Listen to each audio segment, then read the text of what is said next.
This is how you make an alien racing driver. This student started in iracing, and in the same day he contacted me to work on his driving technique. And we worked on concepts that even high-level experienced drivers ignore and end up losing a lot of time because of it. But Jason was smart. He went straight to searching for coaching and started doing the motor racing checklist, my advanced sim racing online course, so we could identify the bad habits before they became difficult to fix. Right away, I was like impressed because he was actually driving very well. He was trail braking and he was doing the lines very well for someone who just started. I mean, on my very first 5 days, I was definitely not driving like this. And this track here is very difficult actually. It has so many long corners that it's very difficult to plan your lines and your braking traces all the way to the middle of them. And a very common trait in beginners is that they look very close to the car. They're planning only what's happening the next second or two. What we're gonna work today here, for example, in these long corners is to plan 5 seconds ahead so you don't get lost in these long corners. I hated to be lost in long corners, just wanting to accelerate and not knowing what to do, and then you accelerate too early and you go wide and it's terrible. So for sure, we're gonna attack this in the analysis today. As we always do in these coaching sessions, feel free to leave a comment with what you think he needs to develop before you actually watch the session, and then you compare your comments to what you watched, and then you can edit your comment with what you learned. Here's a secret for you. Just by doing that, just by writing down your thoughts and then comparing to what you learned after, will make you learn a lot more and benefit more from this video. This is actually a learning technique that will help you with memory retention. That's why I have quizzes in my online course. It's just stupid how much more you learn just by writing down stuff. It's just the way the brain works. So we're headed for the final 2 corners, and then we're gonna start with the analysis.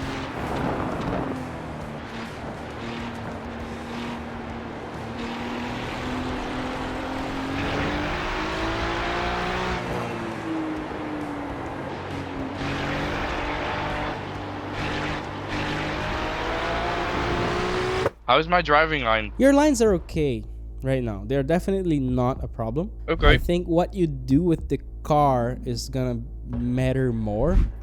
So let's talk about this one, for example. Here, this is something that you're gonna learn on 3rd module, I think. Okay. The into the corner one, or? Yeah, into the corner. Just a thought experiment here. In order to get a better exit on this corner, you want to accelerate earlier. But if you accelerate too early right now here, and the car is pointed that way, you're not going to be able to make the corner. So just accelerating earlier is not the answer if you want to carry more speed into the corner, if you want to get a better exit. In order to get a good exit, make sure that you rotate the car as much as possible. So motorsports is about right here, you slow down the car as efficiently as possible. And right here, you rotate the car as much as possible. And by rotation, I mean the entire body. If the front tires are like sliding and the car is lazy and it does not want to point, it's gonna even feel stable, especially for you as a beginner, but it's gonna be so slowly pointing to the corner that you're gonna have to wait. And each second you're waiting until the car points and then you get back on power, you lose time. So how can you then get the car to rotate a lot more like that? And that's what we're going to talk about in the unit 3, which is like, it's one thing that I call the maximum rotation point. So basically, in order to accelerate earlier, you have to rotate more.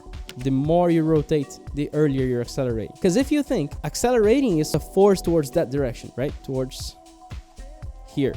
Towards turning, you say? Yeah, acceleration is a force towards that direction if you're exiting the corner and you're parallel to it. Here, when we're pointing that way and we are rotating to that direction, in a way, we are creating the same force compared to if we were here accelerating. We're creating a force towards that direction. So rotation and acceleration work together towards you going quicker in a corner.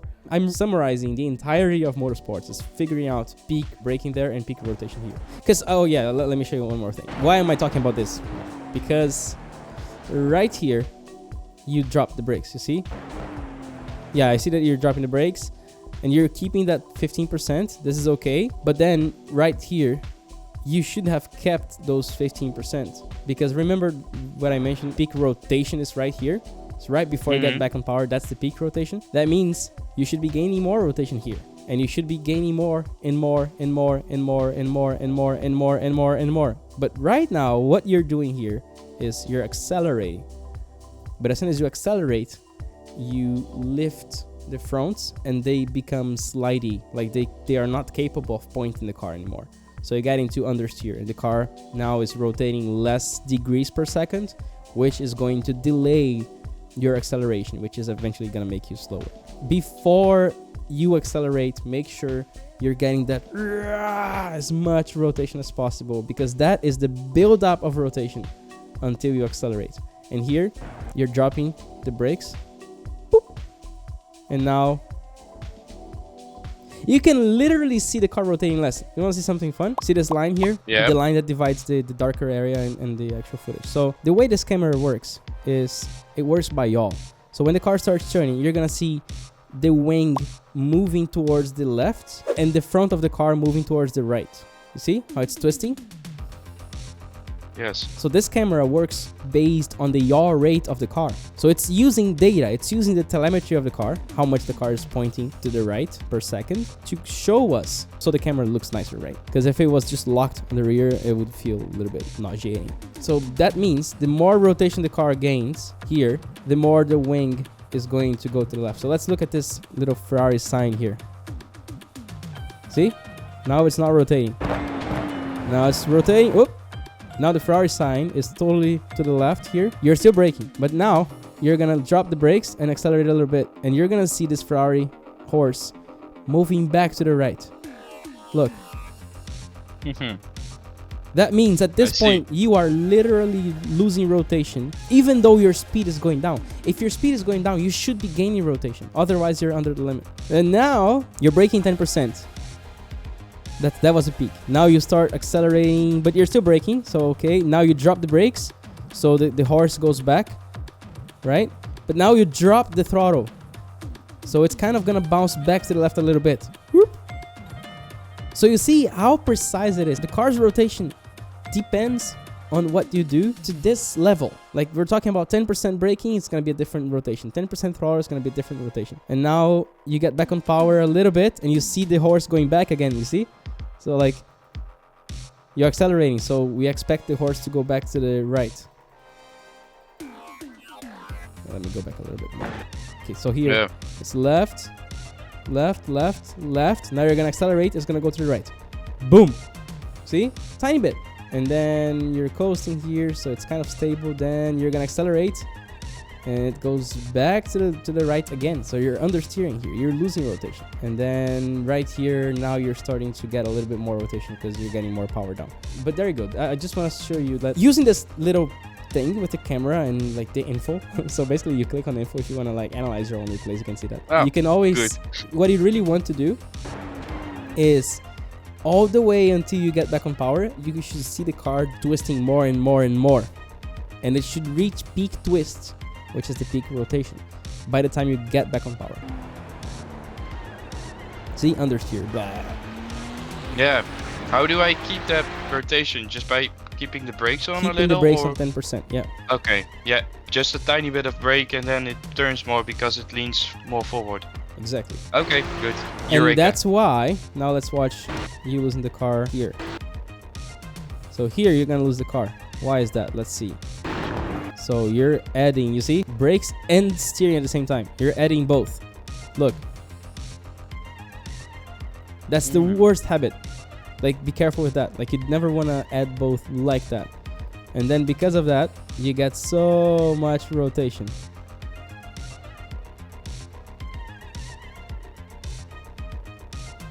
There you go. It's a nice drift.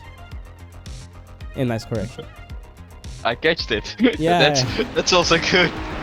No, but I get what you're saying. Yeah, just first throttle and then less throttle and then steering or brake. I mean. Yeah, it's a brake a lot, so first, then brake less, and then peak steering. rotation, and then you start accelerating and decreasing rotation. So basically, the moment you get off the full brake, you start to turn more and more and more and more. That's what you're saying. The more you get your foot off the brake, the more you can steer. Yes. Good. I'm starting to get it. The maximum rotation point is lovely. It's just a point in time that divides the two halves of a corner. So you have the minimum speed. To the right, we have the acceleration. To the left, we have deceleration. Let me see if there's anything else from here. Maybe a lot of spins.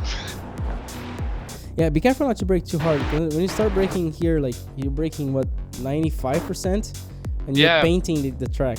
So that's too much. You're getting ABS there. Yeah, I see. I didn't knew that iRacing only needed like 80% for ABS, because after that you're starting to block the wheels, as you said in one of your videos. I didn't know that before this lap, so this is even with ABS, you still overheat the tires and lose grip. Yeah, I see. Oh yeah, that's one more thing to never forget. Whenever you overheat a tire by either braking too hard and locking into ABS or sliding or scrubbing laterally, you lose cornering grip accordingly in a short term for the next 5 or 10 seconds. So basically, if you overheat the tire, the more you slide, the less grip you have. Yeah, here, like you see, this corner was nice because you started releasing the brakes and then you started churning, and then you kept braking, and only then, like halfway here, you started accelerating. You should have kept on the brake a bit more. Is that right? No, it was pretty good. It was pretty good. You need to perfect it. This is, I mean, you kept carrying it. Like you see, it's two brakes, and then like you pretty much connect. There's a gap of a fraction of a second there, but that overall it's looking good. That's the idea that you want. Okay. Let's talk about this corner. I find this form very difficult. That's why. Why? I don't know. I don't know how to get like the right line into the corner. Let me guess what happens with you. You start braking, then you start doing the corner here, and then you get stuck on the inside. It's like, what should I do? What should I do? The corner's never ending. And then you accelerate, and then the car starts like getting lazy and not turning, and it feels like the corner lasts forever and you never know what to do. Yeah, exactly. That's exactly because you don't know where is your minimum speed point and maximum rotation point. Let's take it to the drawing board. Look at the corner like this. So where do you think should be the minimum speed point here? Right in the middle. Okay, yes. That means if we were to trace... Let me get this real quick. I'm gonna get this on paint. This is high school class, man. If we were to find the 50% point you mentioned, it was here. 50%? Exactly, yeah. What have you learned so far regarding an MRP, like the maximum rotation point? That before that point, it's also the MSP, right? And minimum speed point. That means you should be only decelerating all the way to this point. So you should be only under braking all the way until here. We only want to decelerate all the way until here, and then we're gonna start accelerating from here. Yeah, okay. And I start to accelerate like before the MSP or MRP point. Oh yeah, you're getting back on power, dude. You're braking a straight line in here, the first super hard, or something. and you're still accelerating here.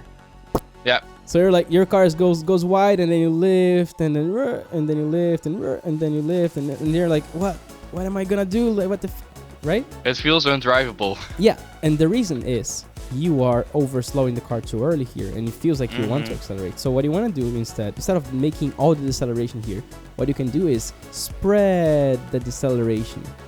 So you're gonna actually brake less here, and then the car is gonna be faster, right? When you do this, when you carry the brakes while turning, like instead of like speed 5 all the way to 1 and then 1, 1, 1, 1, 1, that's what you're doing. You wanna carry more speed. So 5, 4, 3, so you're still faster, and then 2, and then 1. And then you start accelerating 2, 3, 4, 5. Thing is, when you do this, your line is gonna be different. So that's why now I'm answering your question. What is gonna be the line then? Because you said, should I go to green? Should I stay on the inside? Well, if you stay on the inside, you're gonna depend on the shape of the corner, and not all corners are the same. Some corners are gonna be like this. Some corners are gonna be like this, right? So it depends. But then what is the natural line of the car for that speed? We want to find the best arc that's gonna fit the track. Let's say you're doing a fixed speed. It's gonna be something like this. It's the fastest arc possible that fits the outside on entry, the inside on mid corner, and the outside on exit. That's the fastest arc possible. And this arc happens to meet the track on the middle, but this is a circle, which means we are pretty much rotating the same amount of rotation consistently. And this is not what happens in race cars, because in race cars we are decelerating. If we were decelerating completely, the car would be doing a spiral all the way into the end. So if it's doing a spiral, what is the line here then, right? So if we kept decelerating, it would be doing this. So what we want to do instead then is find a line that gets this spiral, and then when we start accelerating, it's the opposite. The car starts spiraling out, right? And then we spiral out. So the final line, the ideal line, will not be a circle. We're gonna take this line and we're gonna make it into an ellipse. So this is more or less the line in race cars. It's an ellipse because now we are capable of continuously decelerate, and then here you can imagine that this is actually green here. So this is the racing line. The ideal racing line is not a circle, it's an ellipse. So your line is going to be heavily affected when you try to do that, because now, and this is the magic trick, you're not hitting the inside of the track at the minimum speed anymore. You're now hitting the inside in two different spots because of the nature of the ellipse. It's not a circle anymore. This is what we call double apex. So you're gonna hit the apex first, and you're gonna go wide because you're too fast, but you're decelerating, so it's fine. Don't panic. You're decelerating, you're gonna gain more rotation, and then on the middle of the track, you're gonna be pointing a lot to the inside. Then you're gonna accelerate, you're gonna lose rotation, and here you're gonna hit the inside again because your car was pointed very well to the inside. But then at this point, you're gaining speed, so don't worry, you're gonna lose rotation, and the car is gonna want to go all the way to the outside. How Does much that make throttle sense? do I go in the... Yeah, I get it. It's like, basically you're saying is go as wide to the curb as usual, then go a bit inside while decelerating and steering, and then on the other side of the corner, take the apex as well, and then while you're on throttle, going out.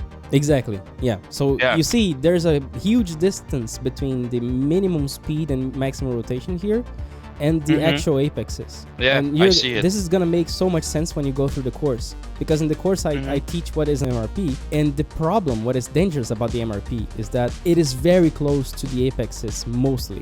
Okay. Like generally you're gonna get a corner where the apex, let's say we want to do a very wide corner and we hit the apex right at the moment that we accelerate. Many corners like that will give you the impression that the MRP is the apex, but it's never like that. The MRP is always a little bit before the apex, and there's a reason for that. I explained that more in the course and so on, so I don't want to overwhelm you too much. No, you're not overwhelming. I get it. You can suck all the info. When you start accelerating, you say, oh wait, but I'm gonna be turning. Yes, you're gonna be at the peak turning by the time you start accelerating, but then you're gonna go down with the steering as soon as you get there, because that's here. You see this orange line here, that's exactly this point.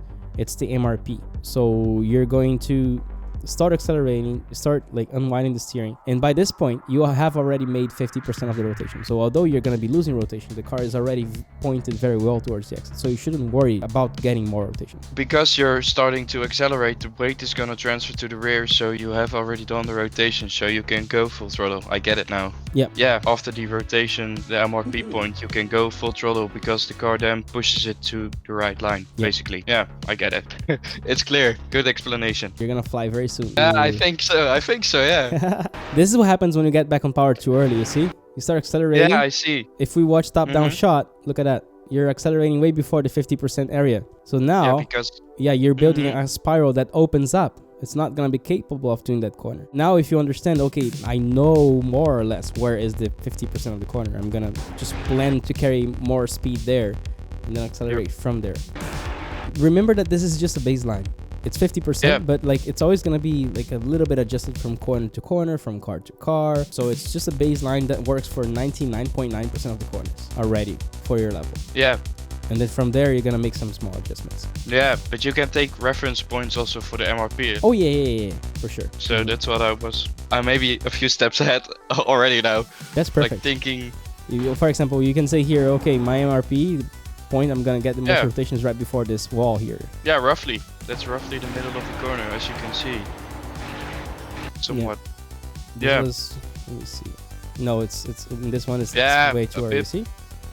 Oh yeah, it's too early. You have a lot to work on. Go through the course. I mean, right now, maybe try to do a few laps, maybe 1-2 hours, then take a break and then watch the course, because you already have a lot to work on. Just make sure you feel, not only understand the theory, but also the feeling of all those things that we talked about. We talked about relaxing your hands under braking. Don't forget that. The string theory. So the more you turn, the less you brake. We talked about the overheating tire. So if you turn too much and you overheat the tire, it's going to have less grip. But that's a little bit more advanced, actually. The third one is more difficult to feel. because you have only 5 days. I started noticing this after 2 years of driving, so don't worry too much about that one. For the MRP, I would say go through the course. So take your time, you know, like just digest. It's a lot of stuff for you to learn, but I mean, if you're doing this, if you're being this disciplined with 5 days of iRacing, in a few months, you're gonna be already ahead of like 60, 70, 80% of the drivers. Okay. Just keep doing what you're doing. Don't change anything. Your approach is perfect. Oh, good. I was worried, like, okay, is it bad or is it good? I wanted to know, like, where am I? No, man, like, you're just open to understanding the physics of it, the techniques, and this is lovely. This is just perfect. Good to know. I think we're gonna do another lesson for sure, because I want to know more and more and more. For me, the way you're explaining things and, like, visualizing and explaining everything in every detail, I get like those lamps, you know, like those bulbs above my head, like, I should do that, like that, like that, like that. It's getting just black and white, I would say. Perfect. So I have a gift for you for staying until the end. Use the coupon YouTube20 to get the best online course in the planet about racing technique, the motor racing checklist. You can have access to 60 lessons, incredibly advanced and detailed lessons that will make you a much better racing driver. You have absolutely no idea. If you have any questions, send me a message on Discord and I can talk about all that. And by the way, there's a lot of racing technique content on my channel, so make sure you watch this video.